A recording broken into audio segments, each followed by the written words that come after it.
আজই ডাউনলোড করুন আর এনজয় করুন আপনার পছন্দের শো।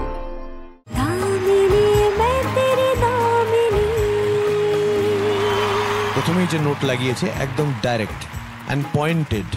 নতুন খুঁজে বার করলাম কি কি তোমার গান সম্পর্কে বলা যায়। দক্ষিণ 24 পরগনা সুভাষ গ্রামের গীতশ্রী।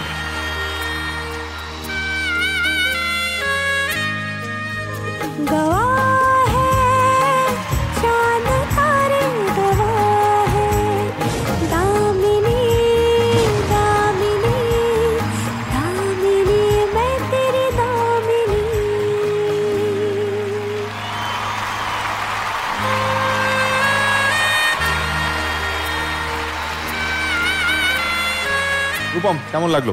হ্যাঁ, কিছু নতুন শব্দ নিয়ে এসেছি। তাই ক্লিন। প্রথমেই যে নোট লাগিয়েছে একদম ডাইরেক্ট অ্যান্ড পয়েন্টেড। নতুন খুঁজে বার করলাম কি কি তোমার গান সম্পর্কে বলা যায়। Thank you sir, thank you. আমাদের গান গাওয়ার সময় দুটো জিনিস, একটা মাথা একরকম গাইতে বলে, মন একরকম গাইতে বলে।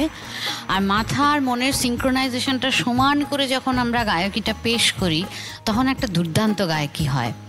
সেটা তোমার প্রায় প্রত্যেকবার তুমি সেটা 100% করতে পারো। Thank you ma'am, thank you. সেইটা আমার ভীষণ ভালো লাগে, তোমার এটা ভীষণ plus point. Keep it up. Thank you. খুব ভালো হয়েছে, খুবই ভালো হয়েছে। Thank you ma'am. Thank you. Geetashree, আজকে কি বাড়ি থেকে কেউ এসেছে নাকি?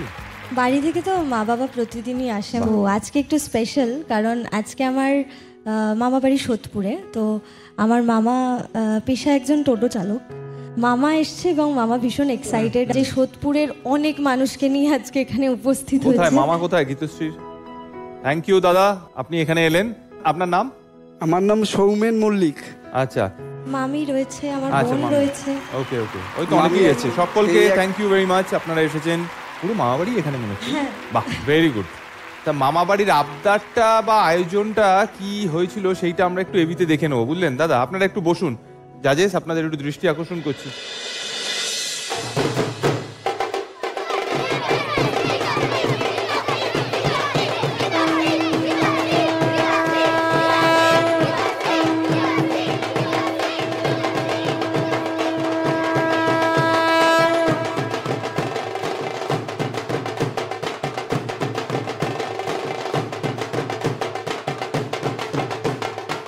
Gitashree hip hip hurray, hip hip hurray, hip hip hurray.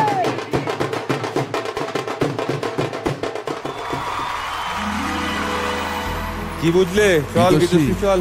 সোদপুরের ঋণ শোধ করতে পারবি না। পুরো সোদপুর চলে এসছে মামা বাড়ি। সোদপুরের ঋণ শোধ করতে পারবি না, এত ভালোবাসা। আমার সব বন্ধু বান্ধব গীতশ্রীর জন্য ওরা খুবই আনন্দিত যে আমার তোর ভাগ্নি মানে আমার ভাগ্নি, সবাই একদম বলছে। আমি গৌতম চৌধুরী, গীতশ্রীর বাবা। নমস্কার স্যার। হ্যাঁ, নমস্কার সবাইকে নমস্কার। এখানে যারা গুণীজনেরা বসে আছেন আর এত সব গুণী বাদ্যযন্ত্রীরা আমার মেয়ের সাথে বাজাচ্ছেন, তো আমার মেয়ের এটা সৌভাগ্য যে আপনাদের সামনে এসে গাইছে আর এই সমস্ত গুণী গুণী মিউজিশিয়ানদের সাথে আমার মেয়ে গাইতে পারছে। আমার আর কিছু চাই না।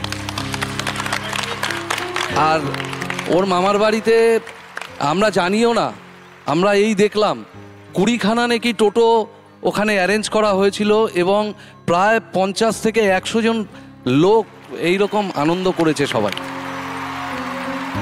এবং সেটা শুধু ওনাদের ভাগ্নির জন্যই করেছে। এটাই ওনাদের আনন্দ।